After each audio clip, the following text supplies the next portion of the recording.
द्वापर 4 युगों में तीसरा युग है। इसका आरंभ भाद्रपद कृष्ण त्रयोदशी बृहस्पतिवार से होता है। इसकी अवधि पुराणों में 8,64,000 वर्ष मानी गई है। यह युद्ध प्रधान युग है। मत्स्य पुराण के अनुसार द्वापर लगते ही धर्म का क्षय आरंभ हो जाता है। श्रुति के और स्मृति अनुसार ही इस युग में धार्मिक निर्णय हुआ करते थे।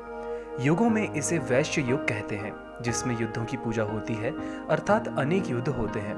युद्धों के अतिरिक्त यशों की प्रधानता भी इस युग में रही। रज और तम का सम्मिश्रण इस युग की विशेषता रही। पराशर के इस युग में अपने पुत्र को भागवत की शिक्षा दी थी। द्वापर युग में मनुष्यों की आयु 2000 वर्ष की थी।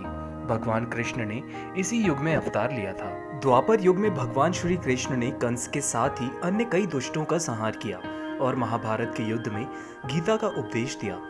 भगवान श्री कृष्ण को श्री हरि भगवान विष्णु का 8वां अवतार माना जाता है। द्वापर युग में उनका जन्म हुआ और उन्हें इस युग के सर्वश्रेष्ठ पुरुष का स्थान दिया गया है। श्रीमद् भागवत गीता के लिए भगवान श्री कृष्ण को जगत गुरु कहा जाता है।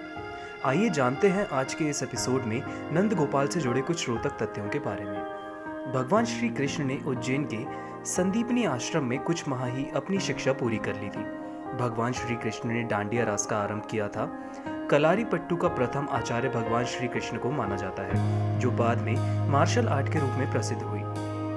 इसी के कारण भगवान श्री कृष्ण की नारायणी सेना सबसे प्रहारक सेना बन गई। भगवान श्री कृष्ण के खड्ग का नाम नंदक, गदा का नाम कौमोदकी और शंख का नाम पांचजन्य है।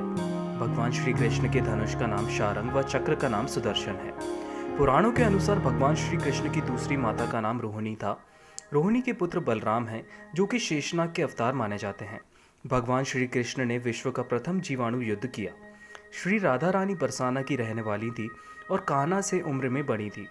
श्री राधा रानी का वर्णन महाभारत, हरिवंश पुराण, विष्णु पुराण व भागवत पुराण में नहीं है।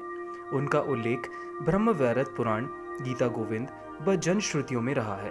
भगवान श्री कृष्ण अंतिम वर्षों को छोड़कर कभी भी द्वारका में 6 माह से अधिक नहीं रहे।